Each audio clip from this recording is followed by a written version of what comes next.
Good afternoon. So when we look around ourselves today, one thing is incredibly apparent, that technology will change everything. And it's going to affect even the most mundane parts of your life, including, I would reckon within the year, drones might be delivering toothpaste at your home.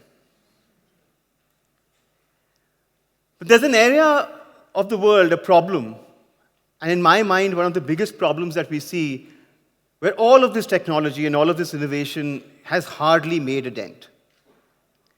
And that's the dream of being able to provide high-quality, affordable education to millions and millions of students in school. And there's no country where this problem is bigger than our own. We have 250 million students in our schools. And our education system, by most records, is amongst the worst performing in the world. And about 6 years ago, my co-founder and I started a journey to try to solve this problem. And when we looked carefully at what we saw before us, one statistic really jumped out at us. Our public schools are short 1 million teachers. That's the teacher shortage. And in a country India's size, 1 million teachers, 10 lakh, that seems something you could fill if you hired aggressively. But let me rephrase the problem for you. What we genuinely believe is in today's context, we're actually short of 1 million superheroes. When I walk into a classroom as a teacher, this is what I'm expected to do. I'm supposed to be an encyclopedia of knowledge. I'm supposed to be engaging and charming and be able to deliver an exciting lesson that my kids lap up. At the same time, I'm supposed to be almost a parent to all of these children. I'm supposed to be able to understand how they're feeling, why they're motivated, inspire them, educate them. This is not an easy job, and I would reckon this is amongst the hardest jobs there is. And when you start to look at this problem as saying we need to find, not one actually, I would reckon about 2 or 3 million superheroes for this country, it starts to look very daunting. And when we tried to break this problem down, we imagined it as a two-part problem. One part of it is the academics. Right? Can you go to class, know your subject matter, and can you deliver it in an engaging way? The other is the human element of teaching, which is can you work with children, understand them, coach them, mentor them? And we really felt that given our backgrounds as technologists, we could really attack that first problem. We could really make it easy for someone with almost no academic expertise to go and deliver good academics to children. And like all good engineers, we designed an experiment. So we started working in a government school system called the Navodaya Vidyalayas. So these schools are rural schools, and they are magnet schools, as they say, which means that the smartest rural kids get admitted to these programs. The government pays for boarding, lodging, academics, and they're very good, high-performing schools. And we picked 25 kids in these schools in class 11. And we said, let's try to teach these students without a subject expert in class. So what did we do? We took some high-quality video content, about 7-8 minutes long. We interspersed it with some collaborative activities where the kids could sort of answer questions and debate and discuss and really sort of fight it out. We designed assignments and tests. And on the weekends, we tied up with volunteers at IIT Madras who would come down and mentor these kids and answer their doubts. And all of this was run by a facilitator who, incidentally, used to be in HR at Infosys before she took the job. And this went on for 2 years. And then our kids went and wrote the IIT JEE. Now, for those of you who aren't familiar with the JEE, it's the entrance exam to most engineering colleges in the country and widely regarded as amongst the hardest tests for math and science on the planet. Now, when the results came back, we were shocked. 90% of that class cleared the JEE. right? Which meant that most of these children went on to either the IITs or the NITs. And we really thought we'd found the Holy Grail, right? This is an incredible story, right? We have found a way to deliver academics without an academic expert. These kids are able to learn incredibly well. We could scale this within a few years. This could scale across the country. We were really excited. We were even more excited about the fact that when we compared their outcomes to students who went to more traditional coaching programs or tutoring programs, they actually did better. That's the yellow line on the curve that you see. So, like all good entrepreneurs, we raised some money, hired a team, quit our jobs, and dove right in. And for a couple of years, everything was fantastic. We started a few more batches. They also did incredibly well. And then we sort of started hitting the prime time or big time. And we started getting these big implementation projects that we were wanting to do. And that's when the wheels came off.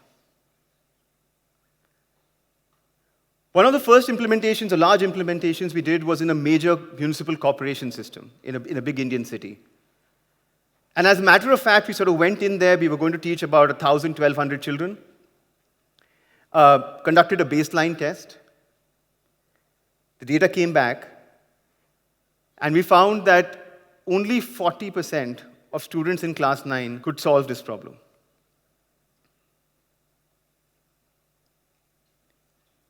And roughly only about 40% could read a full paragraph and understand it in their own mother tongue. And this is not a problem that was only in government school systems. We also started working with many, many more private schools. And we went and conducted tests, basic math ability tests in private schools, and found that about 40% of the kids there were below grade level. Like, they were not at the mathematical level they should have been. And this was only the first problem we saw. But what it meant a very important thing for our model. What it meant was sort of the high-scale, technology-driven, product-driven model that we had envisioned would not really work, right? Because you could design a product for kids who are at one grade level with a facilitator who didn't know any math. But the moment you have children who are 2 grades behind, 3 grades behind, 1 grade behind, you needed someone who knew math, right? So we had to suddenly switch from having no subject expert to a subject expert in the classroom. And that was okay. That's still a solvable problem. But what we started to realize is, as the scale of our work increased and we got more diverse children, these facilitators we were hiring who were 22, 23, fresh out of college, really excited and passionate, really started to crumble because, in public school settings or government school settings, kids came in with issues like child abuse, physical abuse, missing parents, malnutrition. In private school settings, these issues didn't exist, but there were others. The complete irrelevance of our curriculum, which means nothing to most kids. Unbelievable amounts of parental pressure, no match between what they really want to do and what they're being asked to do. And 22-year-olds in classrooms really struggle to deal with this. And my co-founder and I remember this very distinctly, sort of sitting down and trying to understand what should we do. Because the dream of the big, bold idea, right, that the idea that would scale dramatically and rapidly was really starting to not look that way. And as we talked to people, we started to realize this is a very familiar pattern in education. 2012 was, I believe, the year of the MOOC. What these are massively open online courses. So professors from Harvard and Stanford teaching courses online that millions of students would sign up to. And the MOOCs, like many education products before them, were hailed as the savior, as, like I said, the Holy Grail. All these kids in India, who didn't have good college, would study from professors at Harvard, and everything would be fine. And then a year or two later, the data started coming in, and people found that there was, firstly, only about a 4% completion rate. And worse, that only the kids, of the 4% that were actually completing, more than 80% had either already previously taken that course, or at least belonged to the educational elite, which meant that they went to good colleges already, had good schooling, were not poor. And what many of these companies did then was pivot away from this problem and say, hey, this, solving education at scale for everyone just doesn't seem like something we can solve. Let's pick something smaller. Let's pick something simpler. Let's go out and solve a problem that we as technologists know how to solve. And I think we had that choice too, right? We could have pivoted. But we just couldn't. And I think the reason was because at that point in time, we were actually teaching these children in classrooms. And it really struck us at that point in time that the reason there has been such little progress in education is because of this fundamental fear of failure that people like us have. We are brought up, and I was certainly brought up, to believe that my brilliance, my intelligence, my ability to use data and technology was going to make me incredibly successful.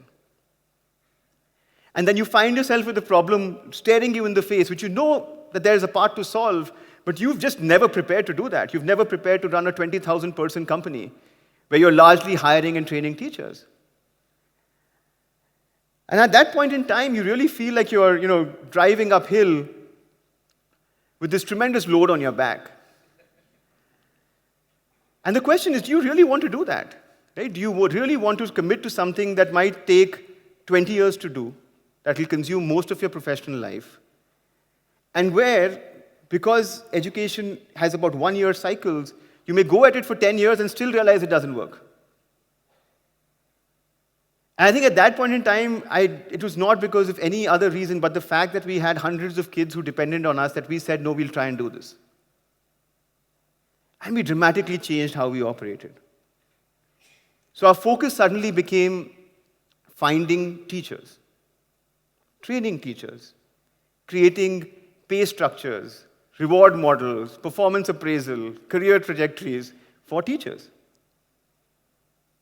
And none of this is super exciting, right?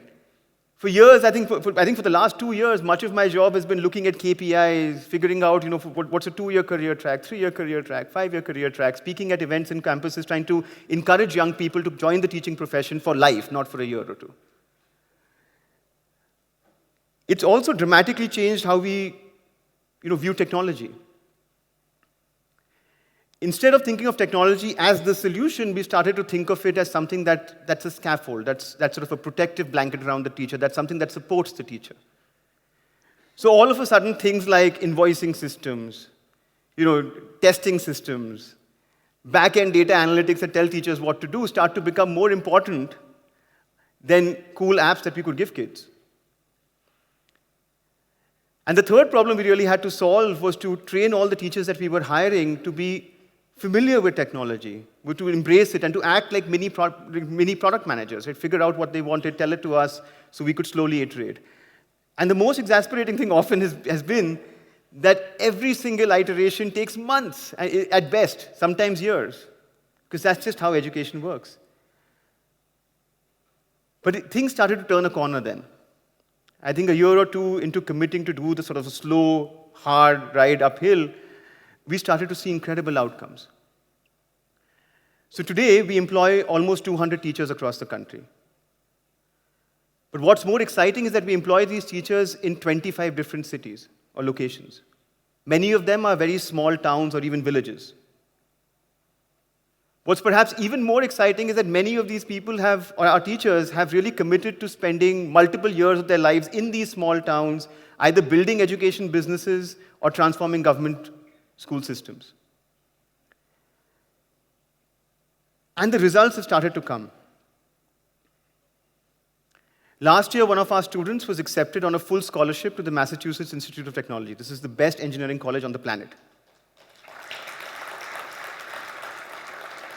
When he came to us, he barely spoke English, but he had this tremendous drive. We've had one student who's now studying computer science at IIT Madras. He got close to a top 300 rank on the IIT JEE. But more importantly, we've already sent hundreds and hundreds of kids to the IITs and NITs.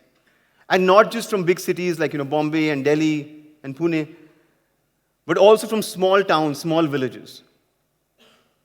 And I think this is giving us a lot of confidence that this might take another 5 years, 7 years, 10 years to get the model right. But once we get there, once we figure that out, it's not going to be that hard to scale. And perhaps more importantly, it's not going to be that hard for there to be hundreds of people who believe that the answer is somewhere in the confluence of technology and actually good operations. So the message I really want to leave with you is that this year, like many other years before, maybe some of you, many people you know, will step into this field, will step in trying to use what they are good at to solve the problems in education. And my sincere hope is that when they hit this fork in the road, they have the courage to really look at this steep, difficult path to climb and say, why not? Why not teach? Thank you.